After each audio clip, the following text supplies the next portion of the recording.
Friedrich Wilhelm Nietzsche, one of the most influential philosophers of the modern era, was born on October 15, 1844, in the small village of Rücken, in what was then the Prussian province of Saxony. His father, Karl Ludwig Nietzsche, was a Lutheran pastor, a man deeply devoted to his faith and family. In 1854, he began to attend the Domgymnasium in Naumburg because his father had worked for the state as a pastor. The now fatherless Nietzsche was offered a scholarship to study at the internationally recognized Schulpforta. The claim that Nietzsche was admitted on the strength of his academic competence has been debunked. His grades were not near the top of the class. He studied there from 1858 to 1864, becoming friends with Paul Deussen and Karl von Gersdorff, who later became a jurist. He also found time to work on poems and musical compositions. Nietzsche led Germania, a music and literature club, during his summers in Naumburg. At Schulpforta, Nietzsche received an important grounding in languages, Greek, Latin, Hebrew, and he also experienced for the first time being away from his family life in a small-town, conservative environment. Tragically, Karl died when Friedrich was just 5 years old, leaving a profound impact on the young boy. The Nietzsche family relocated to Naumburg after Karl's death. Friedrich was raised by his mother, Franziska, his grandmother, and 2 aunts in a household that adhered to strict Lutheran values. This environment of strong religious influence would later become a critical aspect of his philosophical explorations. From an early age, Nietzsche exhibited an extraordinary intellect and a passion for learning.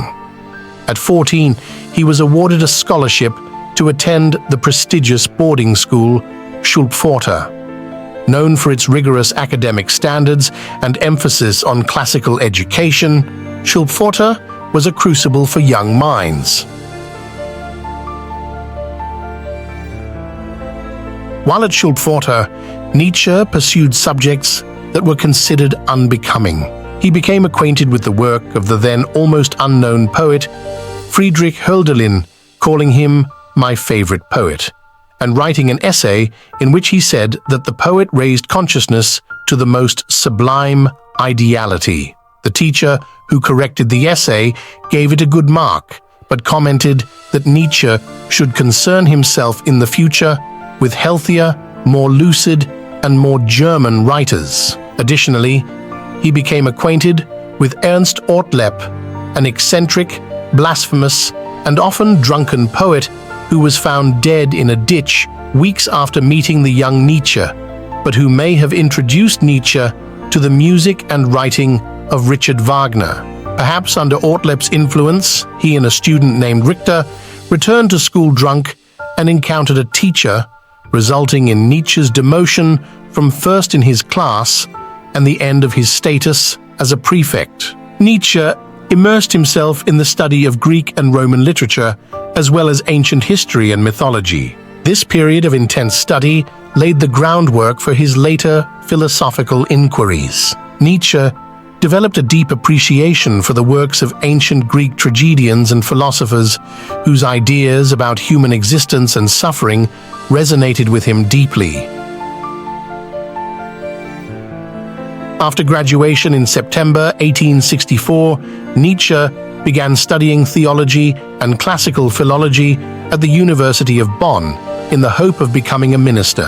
For a short time, he and Deussen became members of the Burschenschaft Franconia. After 1 semester, and to the anger of his mother, he stopped his theological studies and lost his faith. As early as his 1862 essay, Fate and History, Nietzsche had argued that historical research had discredited the central teachings of Christianity, but David Strauss's Life of Jesus also seems to have had a profound effect on the young man. In addition, Ludwig Feuerbach's The Essence of Christianity influenced young Nietzsche with its argument that people created God and not the other way around. In June 1865, at the age of 20, Nietzsche wrote to his sister Elizabeth, who was deeply religious, a letter regarding his loss of faith.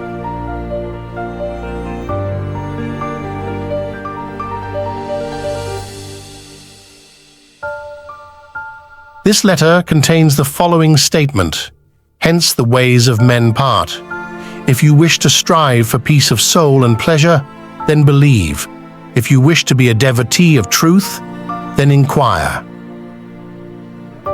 Nietzsche subsequently concentrated on studying philology under Professor Friedrich Wilhelm Ritschl, whom he followed to the University of Leipzig in 1865.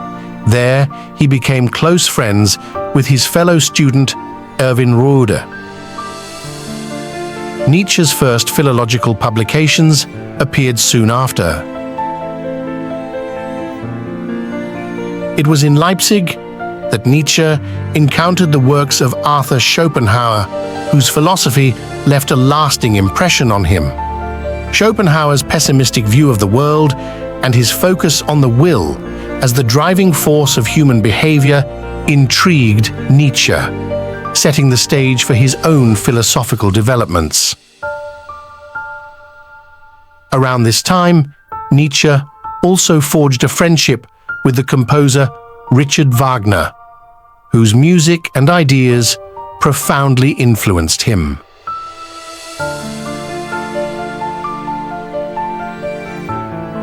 Wagner's vision of a new cultural renaissance in Germany inspired Nietzsche, and the two men shared a deep intellectual bond. In 1869, at the remarkably young age of 24, Nietzsche was appointed as a professor of classical philology at the University of Basel in Switzerland. Despite not having completed his doctorate, his exceptional talent and scholarly achievements earned him this prestigious position. Nietzsche published his first major work, The Birth of Tragedy, in 1872. This book marked the beginning of his break with traditional philology and his foray into philosophy. In it, Nietzsche introduced the dichotomy between the Apollonian and Dionysian elements of Greek tragedy, arguing that the interplay between these forces produced the profound art that characterized ancient Greek culture. Birth of Tragedy was not well received by his academic peers, who found its speculative nature and critique of contemporary culture controversial. Nevertheless, this work laid the foundation for Nietzsche's future philosophical explorations and marked the beginning of his intellectual journey into the depths of human existence and culture. By the late 1870s, Friedrich Nietzsche's health had begun to deteriorate. He suffered from severe migraines, digestive issues, and failing eyesight. These ailments forced him to resign from his professorship at Basel in 1879 after a decade of teaching. Despite his physical decline, Nietzsche's mind remained sharp, and he embarked on a period of extensive travel across Europe, seeking climates that might alleviate his suffering. Nietzsche found solace in the serene landscapes of the Swiss Alps, particularly in the village of Sils Maria, and along the Mediterranean coast in places like Nice and the Italian Riviera. It was during these periods of solitude and reflection that Nietzsche produced some of his most significant works, driven by a relentless pursuit of understanding and a desire to challenge the intellectual norms of his time. Between 1883 and 1885, Nietzsche wrote Thus Spoke Zarathustra, a philosophical novel that would become one of his most famous and influential works. Written in a lyrical and poetic style, the book recounts the travels and teachings of Zarathustra, a prophet-like figure who seeks to impart his wisdom to humanity. In Thus Spoke Zarathustra, Nietzsche introduced several key concepts that would become central to his philosophy. Among them was the idea of the Übermensch, or overman, a superior individual who transcends the conventional morality of society to create their own values and live authentically. Nietzsche's Übermensch is not a ruler or a tyrant, but a creator and an innovator, someone who embraces the full potential of human existence. Another crucial concept presented in Thus Spoke Zarathustra is the eternal recurrence. Nietzsche posed a profound question. If you were to live your life over and over again for all eternity, would you embrace it fully or be filled with regret? This thought experiment challenges us to live our lives in such a way that we would welcome its infinite repetition. Following Thus Spoke Zarathustra, Nietzsche continued to develop his philosophical ideas in works such as Beyond Good and Evil, 1886, and On the Genealogy of Morals, 1887. These books marked a departure from traditional moral philosophy and critiqued the foundations of Western ethical thought. In Beyond Good and Evil, Nietzsche challenged the binary distinction between good and evil, arguing that these concepts were social constructs rather than objective truths. He urged readers to question the accepted moral codes and to seek their own path to self-actualization. On the Genealogy of Morals delved deeper into the origins of moral values, tracing them back to historical power dynamics.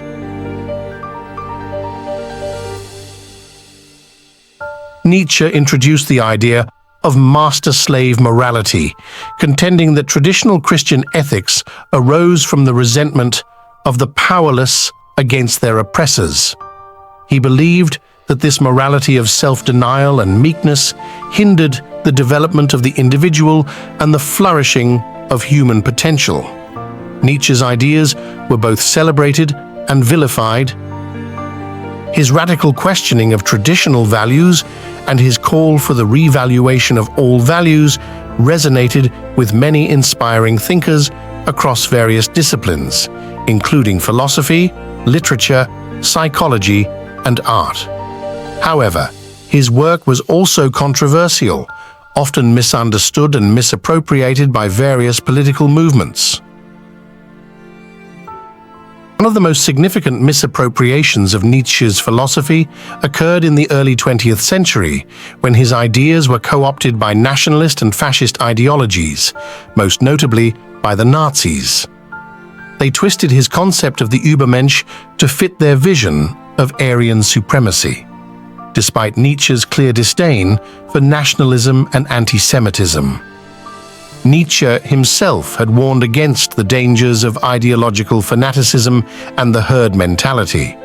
His philosophy was fundamentally about the empowerment of the individual and the creation of personal values, not the subjugation or domination of others. Throughout his middle years, Nietzsche continued to refine his ideas, culminating in the posthumously published The Will to Power. This work, compiled from his notebooks, explores the driving force behind human behavior and the essence of life itself. Nietzsche posited that the fundamental will of all living beings is the will to power, the desire to assert and enhance one's existence. For Nietzsche, the will to power was not merely a quest for dominance, but an intrinsic drive for growth, creativity, and self-overcoming. It was the force that propelled individuals to transcend their limitations and achieve greatness. In January 1889, Friedrich Nietzsche's life took a tragic turn. While living in Turin, Italy, he experienced a severe mental breakdown. Witnesses recount Nietzsche collapsing in the street, overcome with emotion as he embraced a horse being flogged by its owner. This poignant moment symbolized his profound empathy and sensitivity. but it also marked the beginning of his mental decline. Nietzsche's breakdown led to a complete loss of his faculties. Diagnosed with a combination of severe mental disorders, including dementia, he was unable to care for himself. His friends and admirers, initially shocked, sought to understand the roots of his collapse, speculating on various causes, from syphilis to a hereditary illness. Following his collapse, Nietzsche was taken back to Germany, where he was placed under the care of his mother, Franziska. She devoted herself to his well-being, nursing him through the debilitating illness that stripped him of his once formidable intellect. For the next 7 years, Nietzsche lived in near-total obscurity. His days were spent in silence, his brilliant mind lost to the ravages of disease. The philosopher, who once grappled with the profoundest questions of existence, now existed in a state of childlike dependency. After his mother's death in 1897, Nietzsche's care fell to his sister, Elisabeth Förster Nietzsche. Elisabeth, an ardent nationalist with controversial views, took control of Nietzsche's literary estate. She edited his unpublished works and letters, often infusing them with her own ideology, a move that would later distort Nietzsche's philosophical legacy.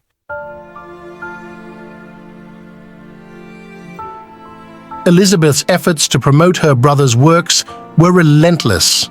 She established the Nietzsche Archive in Weimar, transforming Nietzsche's writings into a body of work that would be both celebrated and contested. Her selective editing and recontextualization of his ideas would, however, lead to significant misunderstandings of his philosophy. Friedrich Nietzsche passed away on August 25, 1900, in Weimar. His death marked the end of a tumultuous life, but the beginning of his enduring influence. At the time of his death, Nietzsche was not widely known outside intellectual circles, but his reputation soon began to grow. In the years following his death, Nietzsche's work started to reach a broader audience. His provocative ideas resonated with those disillusioned by the conventional values of the 19th century, offering a radical rethinking of morality, culture, and the human condition. Nietzsche's influence can be seen across various domains of thought. In philosophy, existentialists like Jean-Paul Sartre and Martin Heidegger drew extensively on Nietzsche's exploration of individuality and freedom. His critique of traditional morality and his concept of the Übermensch inspired countless debates and reinterpretations. In literature, figures such as Franz Kafka and James Joyce found in Nietzsche's writings a challenge to narrative and meaning. In the arts, the Expressionist movement drew on his ideas of the Dionysian and Apollonian to explore the depths of human emotion and experience. However, Nietzsche's legacy is also marked by controversy. His ideas were misinterpreted and misappropriated by various political movements, most notably by the Nazis. Despite Nietzsche's staunch opposition to nationalism and anti-Semitism, his concept of the Übermensch was distorted to support their ideology of racial superiority. This tragic misuse of Nietzsche's philosophy cast a long shadow over his reputation. It wasn't until the latter half of the 20th century that scholars began to reclaim Nietzsche from these distortions, emphasizing the true intent and depth of his thought. Today, Nietzsche's work continues to inspire and challenge. His call to question all truths, to embrace the chaos of life, and to create one's own values remains a powerful message.